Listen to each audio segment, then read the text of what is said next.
Is this the show that you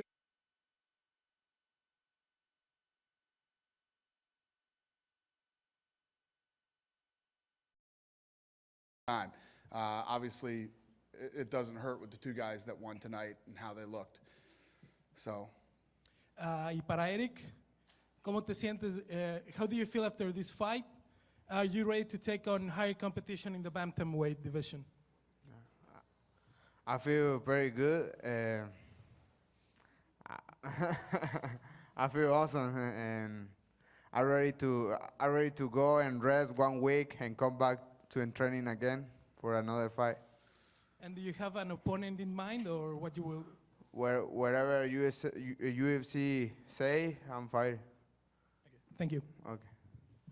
For Dana, please. Obviously, the main event, pretty one-sided score, but still a pretty epic fight. Can you talk about, kind of your impressions of that fight and where you think this stands all time in the heavyweight division? yeah, I mean, if I had to bet, I would have bet everything that I have that fight wouldn't go 5 rounds, and I'd be broke right now. I'd never expected that to happen. Cain Velasquez looked awesome. He came out in the beginning and was trading with Junior Dos Santos, hurt him, and then pretty much dominated the fight. We saw what a tough, well-rounded fighter that Cain is, and I honestly think from the second round on, he could have stopped that fight whenever he wanted to. He was fighting and playing it safe, but still doing a ton of damage. And I can't confirm this. Maybe one of my people can, but I heard that Junior broke his jaw in the second round. And what we learned tonight is Junior Dos Santos is one of the toughest dudes I've ever seen. I mean, he took big shots tonight. He stayed in the fight, and wow. And I know, obviously, you never like to matchmake after a fight, but you've said that Alistair Overeem, should he win, is probably next in line. I heard you told the Brazilian media this week that Verdum, if he wins, could be after that. Yeah, we'll see. We'll see what happens. We'll see what happens. I think it's going to be a while. I think Junior Dos Santos is going to have to take some time now and relax and heal up.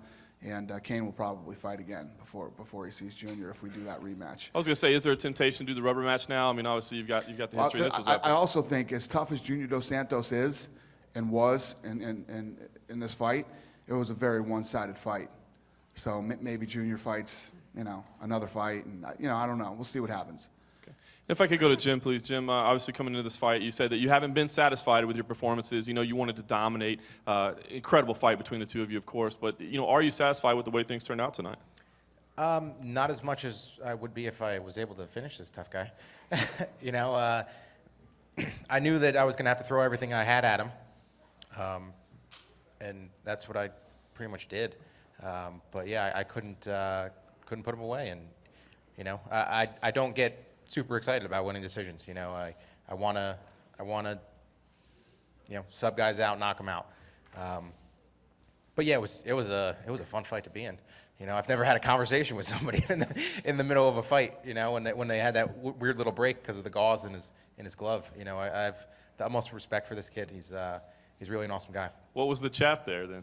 Is that when you guys had a little conversation right there? Yeah, I was like, great fight, buddy. And I was like, we're both like, oh, this is kind of weird. What's going on here? And So I was like, I. yeah, I was like, I think it might be because of the gauze, And yeah, it was just a very simple conversation, but it doesn't happen often.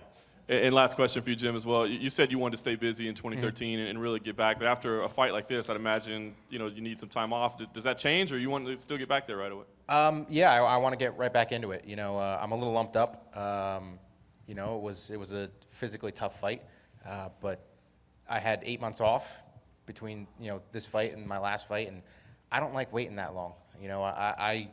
I fight because I like to fight, and I really like to go in there and do the things that I train to do. So if I could fight every 3-4 months, that'd be wonderful.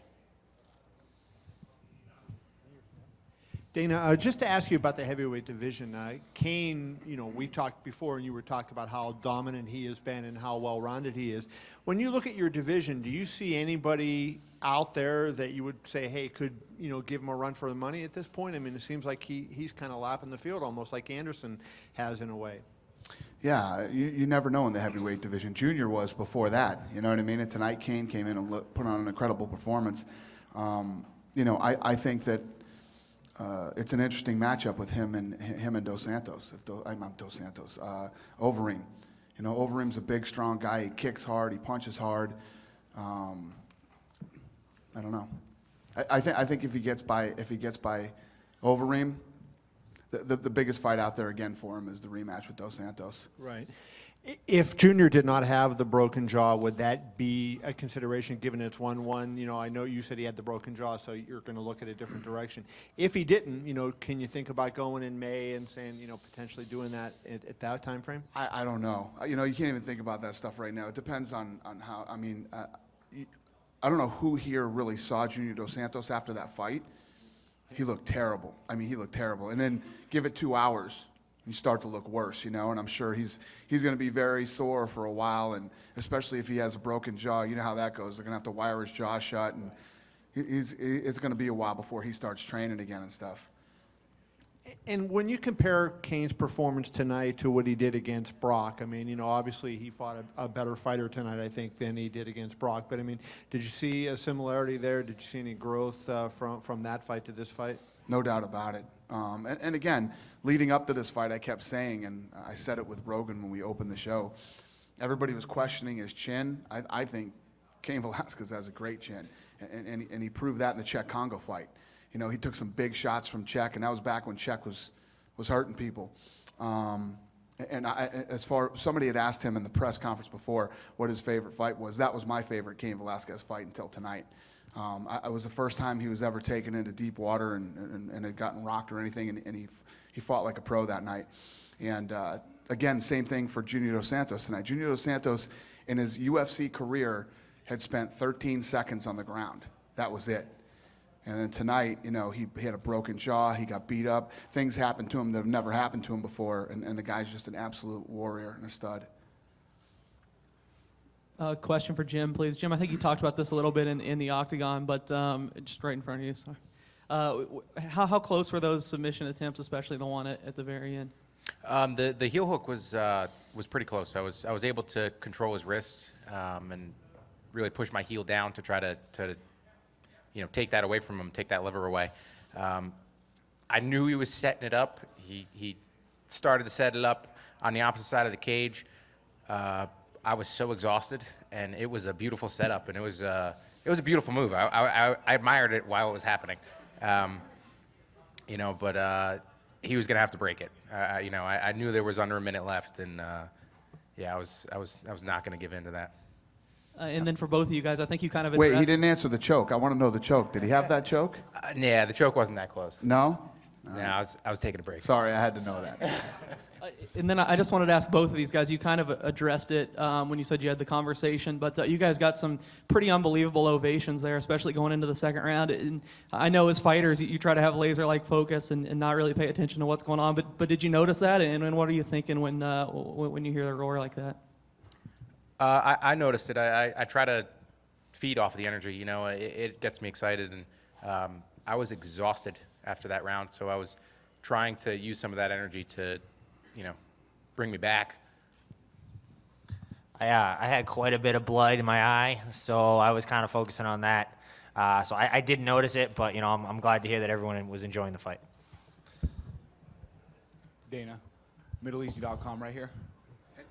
There was some controversy surrounding the Leonard Garcia fight. I was just curious as to what you scored the fight. When I was in my back room, we were watching the fight, and I was just one of those fights where I said I wouldn't want to be a judge during this fight. You know, I don't know how controversial it was. It was a war. It was a close fight. You know, yeah, I could have had it going either. You know me. If I thought it was like this is ridiculous, I'd say it. It was a damn close fight. Tough fight to score. Question for Joe here on your left, Joe. Can you describe the fight and you know how do you feel in your loss? Obviously, with Fighter of the Night bonus takes a sting out of it, but you had a great fight and you probably earned more fans in this loss than perhaps with a win. You know, I really don't care about how the fight goes so much as long as, you know, I gave it my all. You know, I go out there and I do the best I can in training, you know, and if I did a great job in training, then I really don't care about how the fight ends. You know, if I go out and I win, that's great. If I go out and lose, you know, that sucks. But at the same time, you know, if I did everything I can to prepare, then I'm not too worried. You know, I really like Jim. You know, before the fight, after the fight, during the fight. You know, so if I get to lose to someone, you know, I'm glad it's a good guy like Jim. How important was your cut man tonight?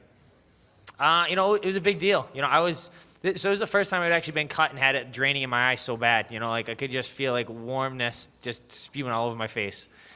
So it really, it was a pretty big cut, and I could see, but it was definitely distracting. The entire time I'm just thinking about it, and and the elbows kept coming. So it wasn't the first cut. There was quite a few.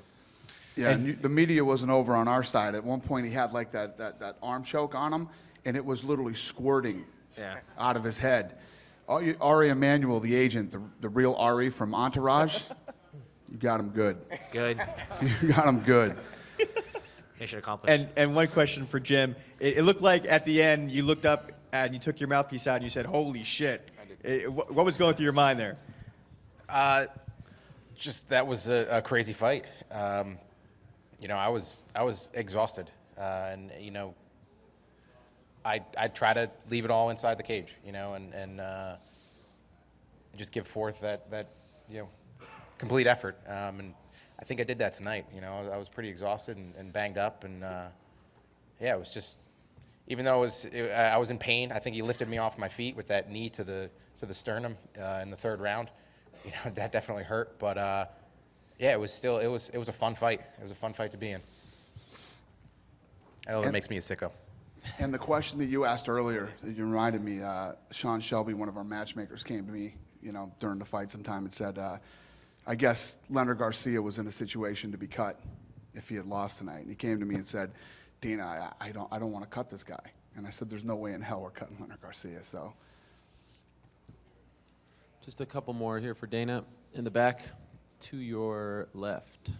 Yep, Ariel Helwani. Yes, interesting night for the middleweight division because two top contenders, Belcher, Boach, lost. The next UFC event is the FX show in Brazil. Can you say now 100% that if Bisping wins that fight, he will finally get a title shot? Yeah, it's funny too because yesterday at the weigh-ins, Belcher came up to me and said, I'm going to win this fight tomorrow night, and when Vitor Belfort gets hurt, because he will, I'm going to step in and I want that fight with Bisping. That's what he told me yesterday. So, yeah, if Bisping wins, he'll get the shot. Okay, and obviously a big night for Kane, a big night for Eric Perez. The Mexican storyline with Eric was pushed very much this week. With Kane, we know about it for a while. Is that enough to finally make your debut in that region, or do you still need a little more as far as TV is concerned? Did you just get here? Because that question's already been asked. I actually did. I apologize. Yeah. Okay. Good to see you. Thanks for coming. And the answer is yes. Yes, it's we've always been ready to go into Mexico, but now it definitely doesn't hurt with Kane being the heavyweight champion and winning the way that he did. And this guy is actually from Mexico, has a great story, and is very good. And just one more, hopefully it wasn't asked. Can you just talk quickly about Joe Lozon? Was this asked? About him getting another bonus. I believe now he passed Anderson, for the record, in UFC history. I believe it's 12, if I'm not mistaken, or it's 11. No? Nope. You're wrong, Eric. The countdown show said 11, and it said, all right, we'll talk about it. Anyways, he has a lot of them. Let's just put it at that. When you first saw him as a young kid who knocked out Jens Pulver, did you think that he would turn into the fighter that he is today? You never know. I mean, he's always exciting. Whether he's fighting world-class talent or Nick the Tooth, he always looks good.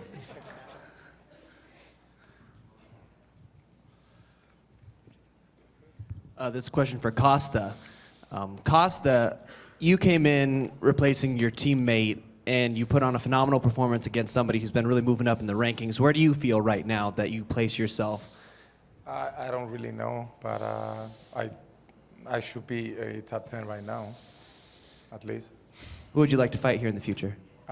Whoever they decide that I have to fight, I'm more than willing to fight. All right, good answer. Hey, Dana, right in front of you, towards the back in front of you. So, Right, there you are. What's up, buddy? just a real quick question about Chris Lieben. What did you think about his performance? In some of his post-fight statements, he said that it was kind of Brunson's style that led to a slower fight. Is that what you saw, or how did you assess what he did tonight? I love Chris Lieben personally and professionally. He's a great kid. I think tonight for the pay-per-view, I think I made a mistake putting him on the pay-per-view. I should have had him on an undercard. He's been off with personal problems for a while, has had a lot of time off, you know, and he looked slow tonight. Yeah, I wasn't crazy about that fight. That wasn't my favorite fight of the night, that's for damn sure. You know, the other kid was looking at the clock like he was a 14-year-old waiting for school to get out the entire fight, looking at the clock. You know, you're in the UFC your first time, and you know, I wasn't very impressed. Do you have a conversation with Chris and ask him if this is something that he really wants to do anymore, or do you kind of chalk it up as he had a lot of personal stuff going on, it could have been rust, things like that? Yeah, there's no doubt about it. Chris Lieben loves to fight. There's no doubt about that. You know, the biggest challenge in Chris Lieben's life is battling his demons, you know? And, you know, we try to help him as much as we can. And, you know, like I said, I love the kid. What's up, champ? So, yeah, I'm sure he'll be back. And there's no doubt. How would the kid not be rusty? It's impossible. So, yeah, I kind of blew that. Believe me, Joe Silva will blame that one 100% on me.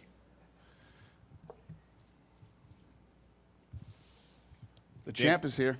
Dana, any questions? Here your left, Dana.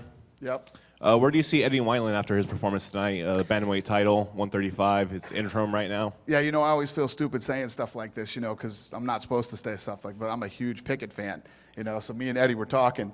Eddie's like, I hope you're a fan of mine now. And he did. He looked good tonight. Pickett's a tough guy, man. He stays in the pocket. He keeps throwing. He keeps moving forward no matter what you hit that kid with. And Eddie fought a perfect fight tonight and beat him.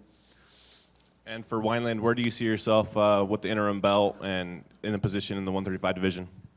I see myself wherever they want to put me. You know, I would like a shot at the interim belt or the belt, whatever they want to give me. You know, just keep me fighting. It will keep me happy. So wherever they decide to put me, that's where I'm deserved, I guess. For Kane, please. Kane, obviously, congratulations on your win tonight. A lot of people saying, you know, best performance of your career. I know sometimes you're a man of few words, but, you know, tell us how you feel right now after turning in that type of win. Well, great. You know, that was definitely a tough fight. You know, the pace that I try to put out there, the whole fight. I mean, it was tough. You know, and Junior stayed in the whole time, and yeah, man, I just feel great. You know that people out there, you know, were saying this and that, you know, for a whole year, and it's a thing of me just going out there and just having to prove it. It looked like you might get the fight finished in the first round. Did you think that, you know, the fight was over? And, you know, what were you thinking at that time? Were you thinking, hey, there may be 20 more minutes, I got to scale back a little bit, or, you know, what was going through your head? Yeah, you know, I know I got him with a good shot, and when we were down there, he was just, you know, I just couldn't get enough power in that position to really get more damage. I could see that, so there was no point for me just keep, you know, throwing hundreds and hundreds of shots, you know, just kind of keeping a good pace, trying to stay on top of them heavy, and land more effective shots. And in the first couple rounds especially, it looked like maybe there were some opportunities to take his back and maybe look for a choke. Did you see those, and did you pass on him on purpose? Were you trying to send a message? Did you want this thing to go long? Because it looked like maybe you could finish it with a choke. You know, with me, my style of fighting, I mean, I love ending the fights and TKOs and everything else. And for us to do more of a wrestling style fight, to be heavy on him the whole time, to have it tired him out, you know, that's what we wanted, and that's what we did. And final question, if I could, have you had a conversation with your teammate Daniel Cormier and what this means for him? Does this mean we can expect to see him on a diet soon, going down to 205, or what do we think? You know, that's one thing we were talking about. He says that he thinks he might do that. You know. But man, you know, with him, Todd Duffy that we have in the gym now, those two guys made the camp so tough because it was a thing of they knew what I wanted to do the whole time we were sparring. You know, get a takedown, they would pop right back up because they knew what I wanted to do. And it just, you know, got me ready for this fight, this type of fight. Question for Dana back here over there. Carlos Contreras from Mexico. I would like to ask you, I heard you were resilient with the whole Gojiro's mask thing. How do you think that turned out? Turned out good. We had this on the scrum the other day. I said I don't like goofy walk-ins. You know, I don't like guys that do goofy stuff. I like guys to be serious and come out. And, you know, I know the history of the mask and what it really means, and it's not goofy to me. They were sellouts? What's that? They were sold out. What was sold out? The mask. Oh, they sold out? You know. Oh, I don't know. I was going to say then I like them even better. I don't know. I don't worry about stuff like that, whether we sold out or if we did any of that. But you know, I respect what the mask means and what it means to him as a fighter and as a Mexican. So I'm cool with it. Fanny packs and all this other goofy stuff, yeah, I could do without it. Thank you. Kane, congratulations to you. You said people were talking for the last year. I mean, I've only read people saying great things about you and what a great fighter you are. Were you referring to things Junior said or other fighters or what? No, just, there's always, fans for both fighters, and it's good. But, it's a thing of me in the first fight not showing what I could really do, and it's always been in the back of my mind since the whole year, you know what I mean, knowing what I could do. And I just need to go out there and prove it, It's a thing of who shows up that night and, impose their will on, their opponent. You didn't want to say it before the fight, but now that the fight is over, how badly were you hurt the first time, and did, in fact, that make a difference in the outcome of that fight? It did, just mentally and physically going through a training camp and not being able to practice what you can do in a fight really takes its toll on you, if you can't do it in a fight, then it's going to translate to, if you can't do it in the gym, it's going to translate to the fight. So me being able to just kind of, stuff I couldn't do in the gym, stuff that I wanted to do just because of the game plan, I couldn't do it, and it translated to the fight. A lot of champions say, the tougher thing is to keep the belt after they first get it. Now you're in your second go-around. How do you think it'll be different now that you know what it's like as champion, you know what your obligations are, and you know what it takes, you know how hard the other guy's going to come at you now that he knows you're the champion? Just the same thing, man. You got to keep improving, It's, the sport's always evolving so fast. We have to go back and always get better in everything, and then when it comes down to it in the fight, we need to show up that night and do what we've been trained to do. This is for Eric Perez. Mr. Perez, how does it feel to be 3-0 and undefeated in the UFC with 3 stoppages? And did you have a hero or idol growing up that inspired you to wear the mask yourself, like a masked wrestler like Santos or Rey Mysterio?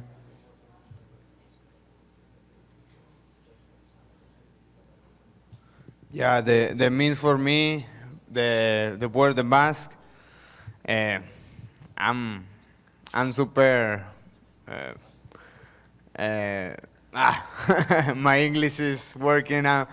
It's like I feel like superhero when I have the mask on and 3-0 right now. I can't believe it. And I've been training real hard in the gym for making the 4-0, 4 stoppers.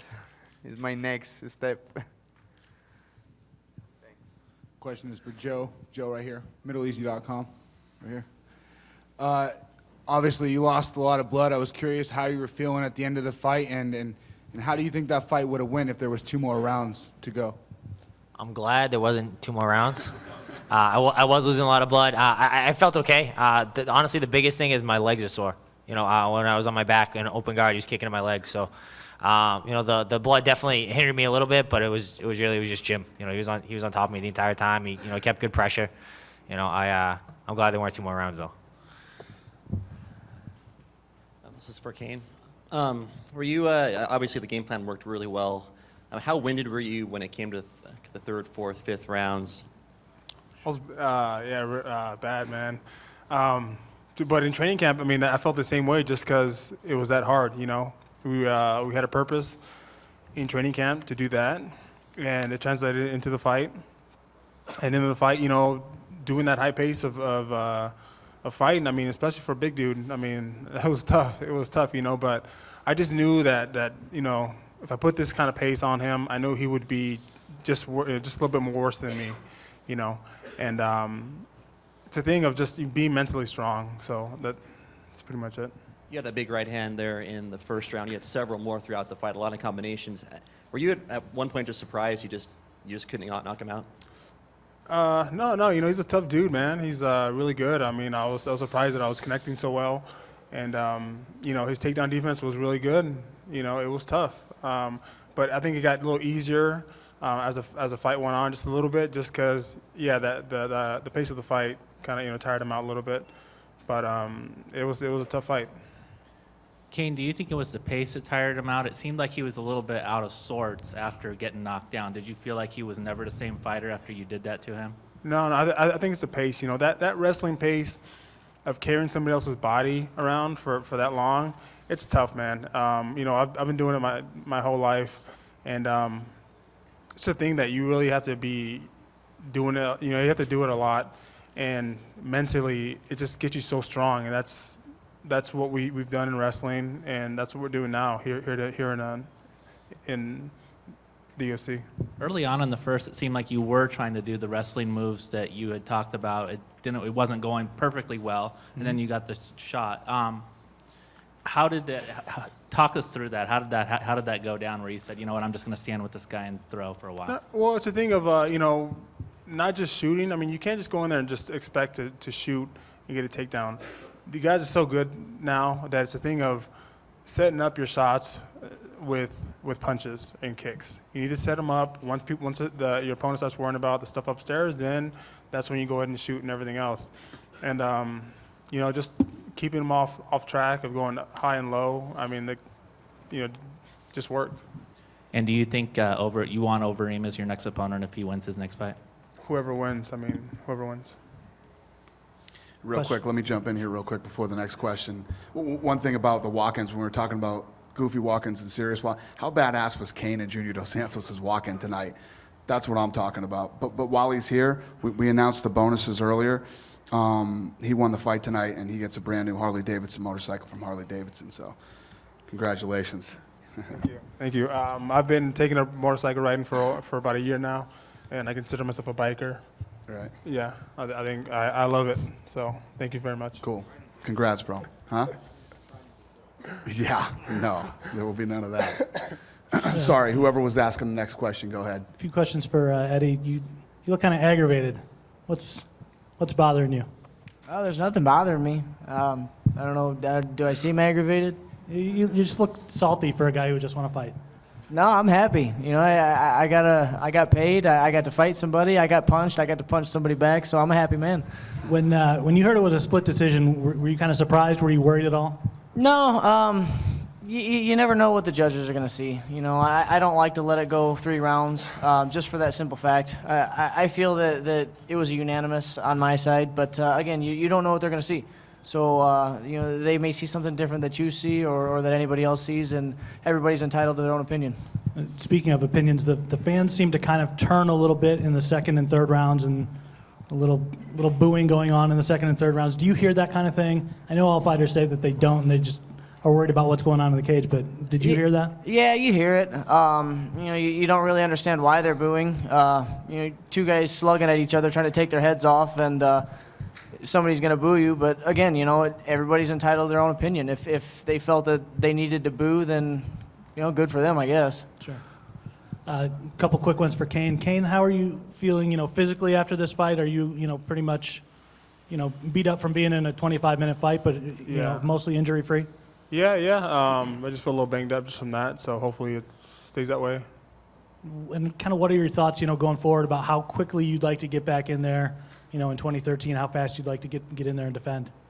It's all about, first, man, I didn't do Christmas at home. We wanted to do it afterwards. So first off is Christmas with the family.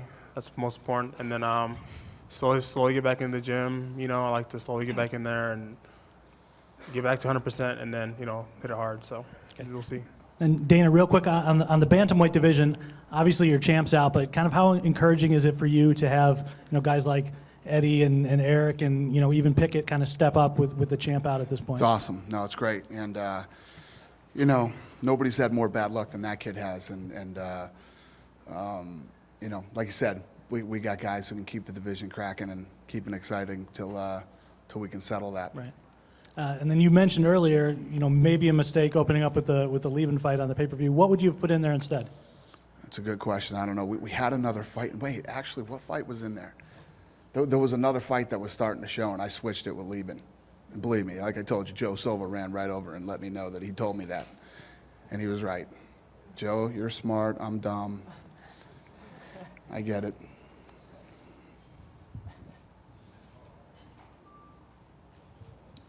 This question's for Kane here to your left. What was it like when you were going through the hardest rounds of the fight? Did you hear the fans that were pro you and chanting "Si se puede"? Did that help you get through those tough minutes? I heard both. I heard. I think were they cheering for Junior as well? Yeah, I heard both. In there against the cage, but when we were actually doing we're in the stand up or in the ground, I didn't really hear anything else. But in the cage, I could hear both sides. Before you got here, Dana alluded to Mexico being something the UFC is going to do soon. What would it mean for you to go there? And also, same question for Eric. Definitely one of my dreams to go there and fight there. Just having close ties with my family, being from there, for me, living, close to the border where as a family we would go to Mexico all the time, like on the weekends to eat, to visit family, everything else. So just, it's very, very close to my heart. So definitely want to fight there. Cain. You can do it in Spanish if he wants to. Do you speak Spanish? Yeah. I'm talking English. Oh, okay.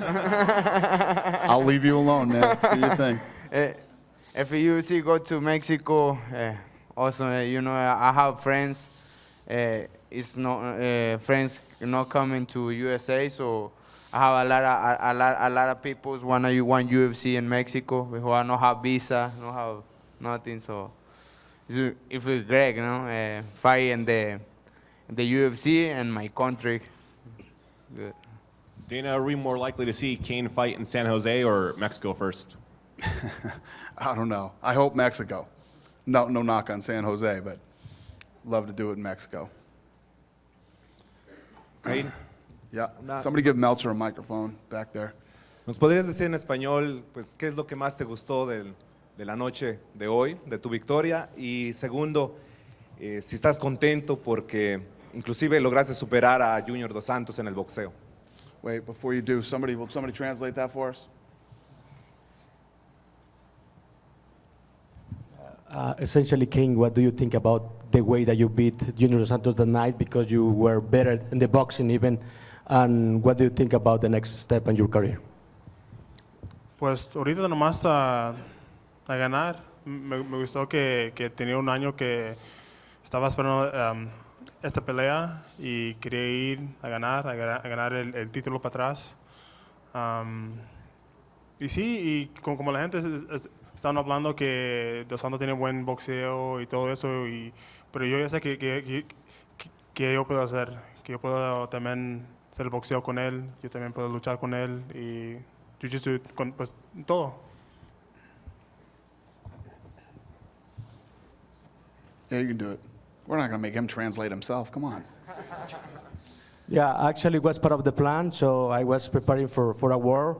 Actually, I knew that I was better in the boxing even, I made the plan, and that's how I make it.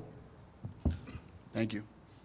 In the Kane, in the fourth and fifth round, were you surprised that he was able to, still defend your takedowns, and he still had a lot more life in him than I would have thought after all the damage you did and the pace you kept up in the first 3 rounds? No, he's a tough dude. I envisioned this fight going so many ways, and one of it was a hard 5-round fight, and that's what it was. And just seeing him in his videos, he's taking down defense. I mean, it's really, really good. It's not easy to get a takedown on him. So it's a thing of having to keep pressuring him, and you get some takedowns and you don't get some other ones. It's part of the game, but you just keep pressuring on. And Dana, when you talked about Mexico and everything, I mean, what's the situation as far as like television? I mean, is there any kind of like a network that you feel you need to get on, or do you feel that your TV situation is strong enough right now? Yeah, we've been talking about it right now, and I was talking about this the other day with everybody, and we've been working on Mexico hard for a long time. It's funny, because when we started this thing, I said the 3 no-brainers, United States, Mexico, and the UK. The UK and Mexico have been the hardest places to get into. So we're still working hard on it. We've got some guys going down there next week, actually scouting guys for the Ultimate Fighter, so we're working on it. To the right. Caer en español, por favor. ¿Qué tan importante es para ti esta victoria en tu carrera y qué tan importante será para el desarrollo de artes marciales mixtas en México, tomando en cuenta que este precisamente no fue un buen año para el boxeo, más allá de lo que hizo Juan Manuel Márquez, que tú sabes es el deporte favorito en cuanto a combate? How important is this victory tonight for your legacy, for your career, and how important is for the development of the MMA in Mexico, because the boxing hasn't any good year before Juan Manuel Márquez 3 weeks ago? Very important. You know, it's kind of weird. The first time I won the title, the San Francisco Giants also won their World Series, and I took account of that. I saw that they won, and then they won it again this year. And also, I was watching Arizona State football. They won their bowl game. Marquez, I just saw all the people that I was going for that I had some kind of relation with win, and I knew it was my time to win. Quick question for Dana, but before I just want to say that Paula Sack spoke with the staff of Junior Cigano in the hospital, and he doesn't have a broken jaw. Okay. And I just want to ask you, you said that probably Overeem is going to fight Cigano next. So who's going to be next for King? I don't know. We'll see who wins the next fight and see, probably the winner of that fight will fight Kane next. And like I said, after that fight happens, probably the fight that makes the most sense would be the rematch with Junior Dos Santos. We'll see how long it takes him to heal, and I think it's going to be a while before he's ready to fight again. This isn't like losing a regular fight and you go home and he was beat up pretty bad tonight. So it usually takes a little longer to recover from what he went through tonight. And about the unification of the belt from Strikeforce and UFC, like what's going to happen? Do you think that now that Kane has the belt and Cormier is coming to the UFC? That's what they need to figure out. The one thing that I love about these guys is, like I told you guys at the press conference before, we heard from this camp that, if that's the fight that has to happen, me and Cormier will fight each other, or Cormier moves to 205 pounds. I mean, whatever the deal is, I don't know. We'll go from there. But, Cormier is a guy who could come in and do anything. I mean, a win over Josh Barnett means something, So okay, thank we'll you. see.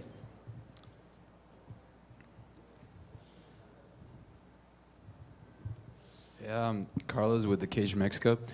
Three questions for you, Dana. Number one, Eric Perez, 3 fights, 3 first round finishes. Where does he stand in the division? Yeah, he looks good. I think his next fight, his next fight will be a meaningful fight. A fight that really, not that tonight didn't, but you know what I mean. A fight that'll get him closer. Then, any news who's the Ultimate Fighter for Mexico coaches will be? No idea. I don't know who the coaches in the United States are going to be next. So no. And last question about Yushin Okami. This fight, there were a lot of booing. Any news? Where does he stand? Did you like the fight? Any thoughts? What did I think about the booing? Yeah, on the Yushin Okami. Yeah. fight. Well, let me just put it to you this way, okay? And I'm going to piss some of the guys off up here at the podium, but the co-main event and main event saved our ass tonight on the pay-per-view. The prelims were awesome. Some of the earlier fights were less than awesome. Another question for Jim Miller over to your left. It looked like you and Constantino had kind of a heated exchange after the first round, and then at the end of the fight, you guys kind of hugged it out a little bit. What was going on there? Mike yelled at me between the second and third rounds. I was landing good on our feet and wanted to take it to the ground. I mean, the takedown was there, so I went for it. I'd worked to mount and stuff like that, but he's a very talented grappler, and then you mix in all that blood, and it makes it really hard to hold on to somebody. So, he was able to, reverse me and win the round. So, Mike got a little fired up and got in my face, you know. But sometimes that's what I need, and you know, he's like my big brother. So yeah, after the fight, I patted him on the face and said, you know, don't yell at me anymore. But yeah, it was you know, he's in there to do what he needs to do to get me to do my job. And Gus, last fight was canceled. Obviously, it's nice to end the year like this. Can you just describe just the roller coaster the last couple months? Yeah, obviously, I was a little disappointed in November when I was supposed to fight Nick Ring, but like I said then, everything happens for a reason, and I honestly believe the reason was what happened tonight. I'm very excited that I'm finishing the year with a win, and especially against a huge opponent like Team Boach, and I'm going to enjoy my New Year's Eve. Yeah, for him, Bosch was one of the guys that everybody was talking about possible title fight, so it was a big win for him tonight. Go ahead, Dana, sorry. Angel Cordero from the MMA Truth in Puerto Rico. Dana, a lot of people would agree that Lawson and Miller is a very good candidate for Fight of the Year this year. But where does this win will put Jim Miller? Jim Miller's been one of the top in the division for a long time already. You know, this fight obviously, you know, gives him another bonus, and he's. I agree. This is definitely up for Fight of the Year, but he's already one of the top guys in that division. Has been for a long time. He's one of the best in the world and has been. You think that he might be fighting for #1 contendership next? Yeah, I mean he's there. He's there now. I mean the kid's one of the best in that division, and has been for a long time. I mean he's one of the top guys there already. You know, tonight a win over him was huge for Lozon tonight. You know, if Lozon would have beat him tonight, it would have been, you know, huge for him. Okay, how about Costa and Yushin? Do you think that it is safe to assume that they could be facing each other next? Yeah, anything's possible. I mean, he's been one of the best guys in the world forever, and he just burst onto the scene tonight. I mean, that was, like I said, that was a big win over Bosch. It was a big fight for him tonight. He feels that he should be at least bumped into the top 10 of that division. Do you agree with that? Oh yeah, no doubt about it. He beat Tim Bosch tonight. Yeah, he's one of the top ranked guys in the world. Okay, is there a translator for Yushin? Yeah, he's right here. Okay, Go for ahead. Yushin, a lot of the fans were commenting during the fight that training with Chael Sonnen has really paid off, especially tonight. Will you continue to work with Chael? 今回の試合で多くのファンが、今回の試合の内容はそのチェルトのトレーニングがものすごく大きくその結果が出たのじゃないか、結果につながったんじゃないかというコメントがあったんだけれども、今後もチェルトのトレーニングを続けるんですか？そうですね、チェールやチームクエストのマット・リンドランド、そしてチームクエストの、ね、みんなに、いい練習をさせてもらったので、これからも続けていこうと思ってます。Of course, but not only with Chael Sonnen, but also all members, including, of course, Matt Lindland and other guys in Team Quest. I had a very good training, and it resulted in a good result. So I'm going to train with them. Okay, and to finish, and I'm going to stand up, and I'm going to say this in Spanish first. To Caín Velasquez y Goyito Pérez, gracias por representar a los latinos de la forma en que ustedes los hacen y gracias por abrirle tantas puertas a tantos latinos que se van a convertir en la potencia mundial del MMA a nivel mundial. Se lo agradezco de corazón. I just said that thanks to Cain and to Eric for representing Latinos all over the world, the way they do, and for opening doors for an onslaught of Latino fighters that are going to take over the MMA. We'll take one more question. Who's got it? This is for Okami-san, Omedeto. And my question is, Chael Sonnen recently told a story how you went to his house and you had a run-in with Mrs. Sonnen. Is that story true, and what happened there? 大上さんに質問なんですけれども、最近、チェルソネンが、大上さんが家に行った時に お母さんに撃たれそうになったという話をしていたのですが、その話は本当なのでしょうか、一体どうしてそういうことになってしまったんでしょうか。いろいろ話せば長くなるので、でも本当にお母さんに打たれないでこの勝利があるので、チェール一家には感謝しています。It is very long story, and I was lucky enough not get shot by his mother. So I'm thankful for whole Chell's family. We're happy he didn't get shot too. Thank you guys very much and have a great night. Happy New Year.